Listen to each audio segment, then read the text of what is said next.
Hello, I'm Severin Suzuki speaking for ECHO, the Environmental Children's Organization.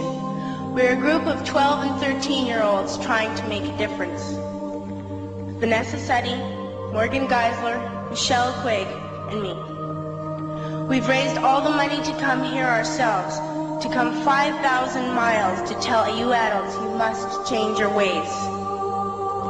Coming up here today, I have no hidden agenda.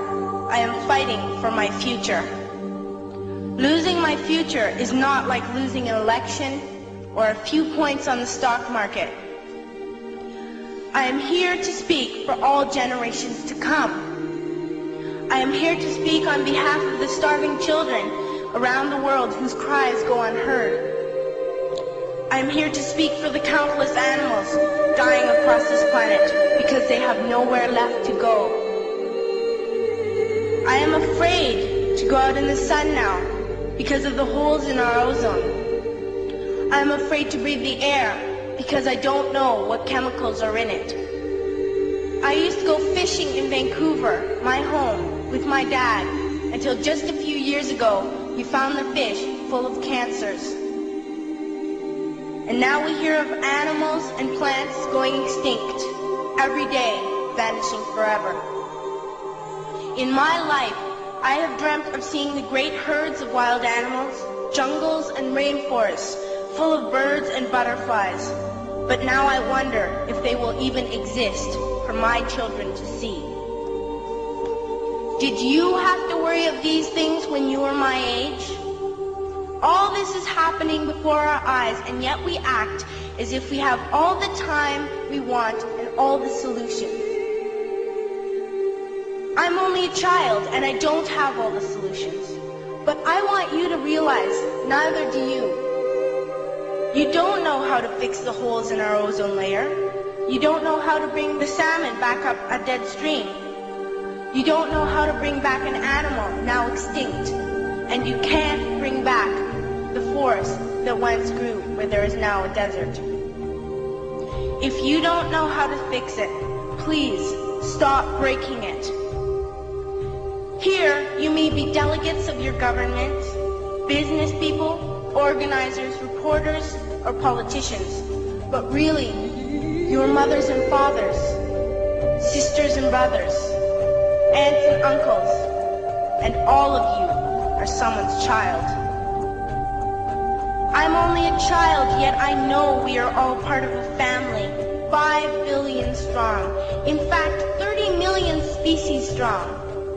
And borders and governments will never change that. I'm only a child, yet I know we are all in this together and should act as one single world towards one single goal. In my anger, I am not blind, and in my fear, I am not afraid of telling the world how I feel. In my country, we make so much waste. We buy and throw away, and yet northern countries will not share with the needy. Even when we have more than enough, we are afraid to share. We are afraid to let go of some of our wealth. In Canada, we live the privileged life, with plenty of food, water, and shelter. We have watches, bicycles, computers, and television sets. The list could go on for 2 days. 2 days ago, here in Brazil, we were shocked when we spent time with some children living on the streets. This is what one child told us. I wish I was rich. And if I were, I would give all the street children food, clothes, medicines, shelter, and love and affection. If a child on the streets who has nothing is willing to share, why are we who have everything still so greedy? I can't stop thinking that these are children my own age, that it makes a tremendous difference where you are born. That I could be one of those children living in the favelas in Rio.